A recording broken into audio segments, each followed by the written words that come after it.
Hello and welcome as always, boys and girls. Now, today's story might be a little scary, but I do hope you enjoy it anyway. Now, once upon a time, there lived a village in a deep forest. Its settlers had come from all over to carve out a new life for themselves, but as they quickly learned, danger was certainly no stranger here. While the forest was abundant and comforting in the day, at night it became a place of fear and terror. Many nights went by where someone strayed too far from the village's borders, and all anyone could hear was their screams, and they were never seen again. What manner of beast could it have been? None could say, for it only came under cover of darkness. The people cried to the elders for help to ease their fears. What if they were next? Something had to be done for everyone's peace of mind. Everyone agreed that this creature, whatever it was far beyond their capabilities to fight, and they needed help. They sent word outside for anyone capable of protecting their way of life from this threat.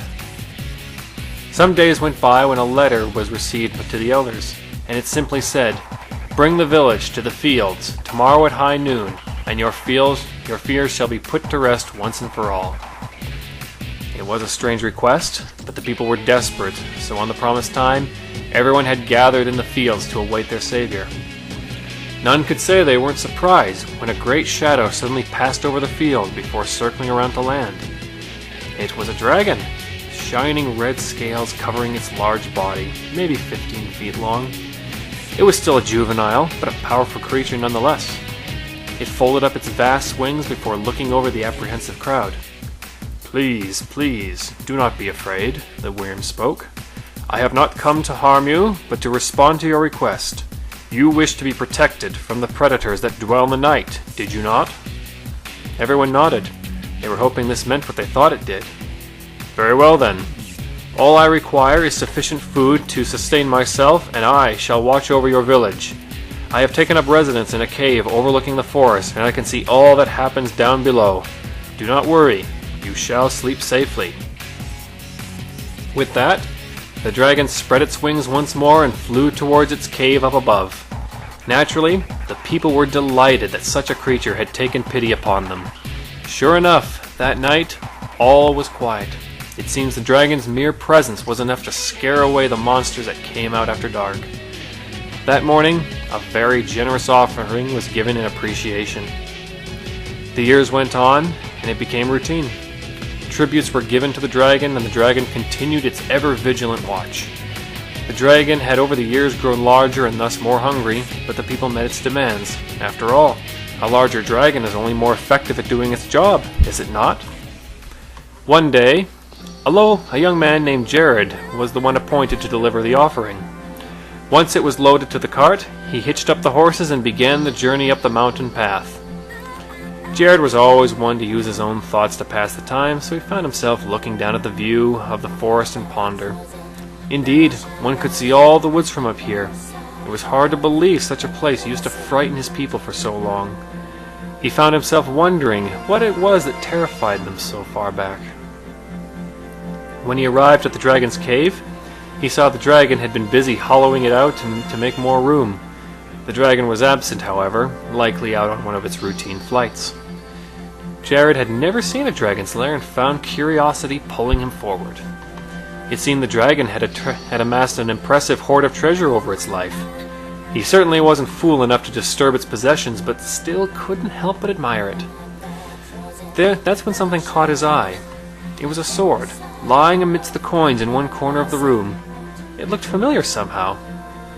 Jared looked and found it was the very same one he had given his brother before he left the village to pursue adventure in the world.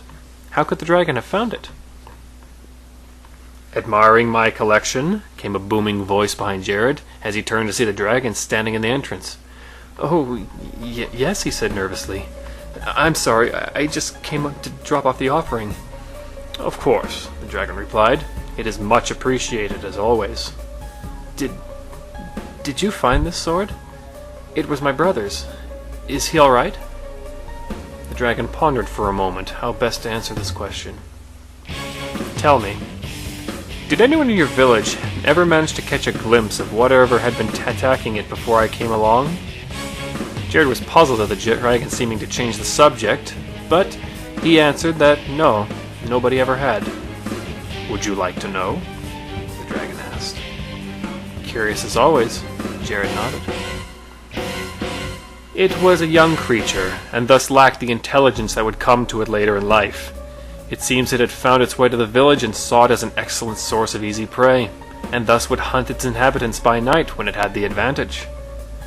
So, what happened to it? Oh, it matured and deemed that hunting for prey like a feral animal was far beneath its station. No, it had a brilliant plan to have its prey offer it food willingly by simply exploiting the very fear it had created. Alas, now it has grown and wishes for far better fare. That's why it has begun to request a higher class of food for the offering. Jared could only stare in shock as he realized what this all meant. "Your sacrifice is well appreciated," the dragon said with a grin as it advanced towards its prey.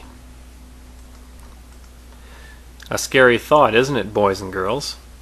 Does it sound familiar to you at all? I have previously pointed out how both states and churches have a very strange tendency to resort to the same arguments to justify their existences.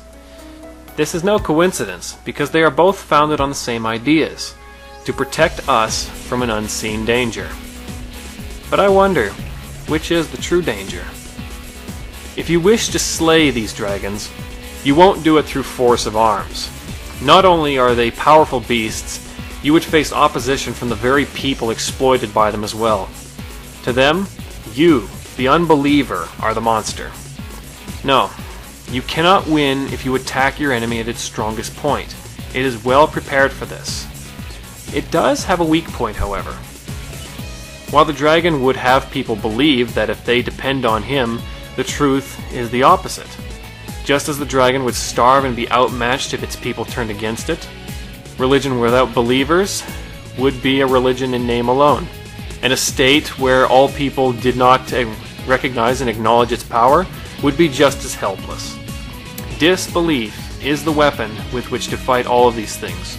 Do not acknowledge them, and you reveal them for what they are: pretenders. I cannot say how or when people will rise up against these dragons and drive them out forever. All I can say now is that unless people are made to understand and acknowledge that these dragons exist and they are not what they pretend to be, then there is no hope. That's why I tell you these stories, boys and girls. Remember them well, and may they serve you well. As always, be aware and be wise.